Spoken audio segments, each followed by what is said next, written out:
In early March of 2021, a video of members of Ethiopian National Defense Forces leading a group of unarmed Tigrayan men to the edge of a cliff and executing them surfaced on social media.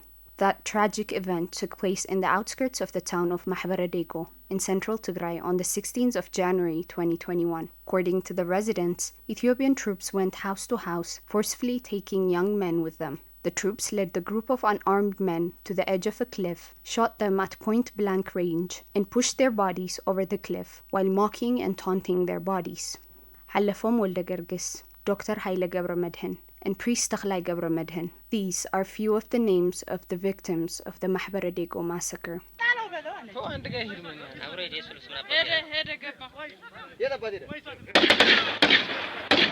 Desta Haile Selassie from Tighat tells us that more than 74 men, ranging from 16 to 65 years old, were extrajudicially killed that day.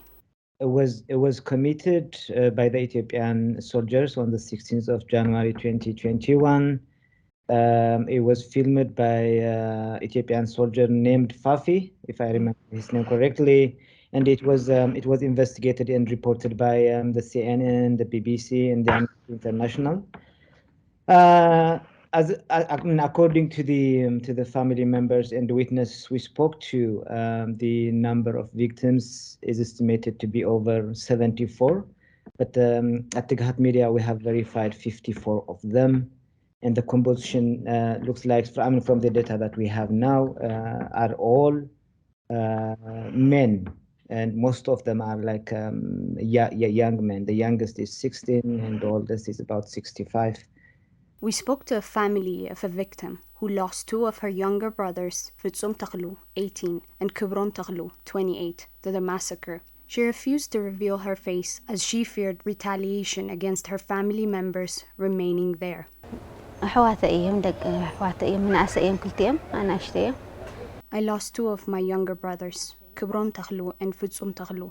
Kibrom was 28 years old, and Fitsum was just 18.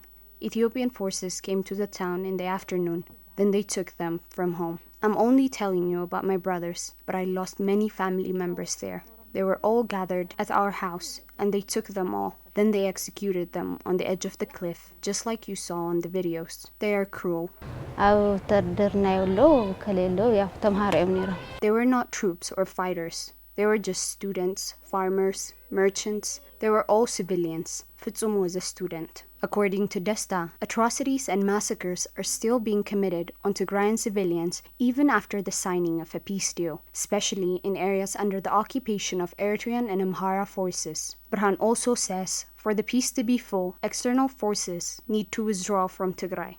I have been receiving a lot of atrocity reports after the signing of what they call the peace agreement in Pretoria in South Africa on the 2nd of November 2022.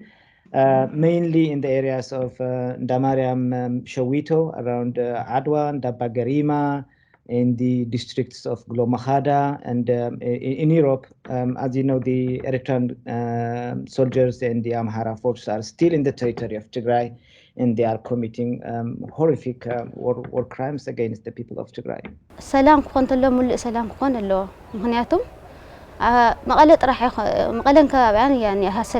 If we're talking about peace, all of Tigray needs to be peaceful. In my opinion, the peace is only limited in Magale and its surrounding areas. Most parts of Tigray are still in misery. External forces are still operating there. My families there are still living in fear. They can't move freely. So for the peace to be full, external forces need to withdraw from Tigray. 2 years into the massacre, survivors and families of victims are still waiting for justice. Burhan thinks that the best compensation for the killing of her brothers is to see the perpetrators held accountable. She is disappointed to see nothing being done so far, but she is also hopeful that her brother's killers will be held accountable in the near future. There's nothing done so far. We're just hopeful that one day they're going to be held accountable because they killed innocent civilians. Justice must be served. Justice is our only compensation.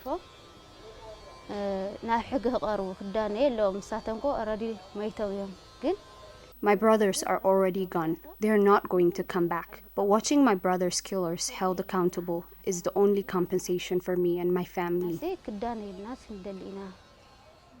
Desta and Burhan say that transitional justice is key for a permanent peace during these times.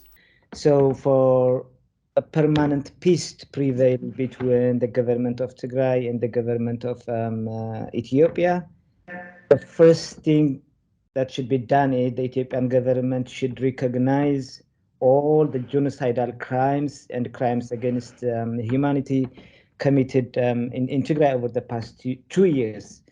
It's not only that. I mean, you can't kill more than 1 million people. You can't rape more than 120,000 Tigrayan women and girls. You can't destroy all the basic infrastructures of Tigray and get away with it. It's not going to happen. So the second thing should be there should be a transparent transitional justice process that incorporates the international human rights organizations like the Amnesty International, the Human Rights Watch, the International Criminal Court, and the United Nations Human Rights Commissions to investigate all the war crimes and to get the perpetrators accountable for all the crimes they committed over the past 2 years in Tigray. ኩሉ ዝፍጸም ዘሎና ተፈጸመለ ሕዝለ ዝፍጸም ዘሎ ግን ኩሉ ክጻረ ኣለዎ All the crimes that have been committed or that are still being committed need to be thoroughly investigated. All the perpetrators need to stand in front of the court. They need to be held accountable.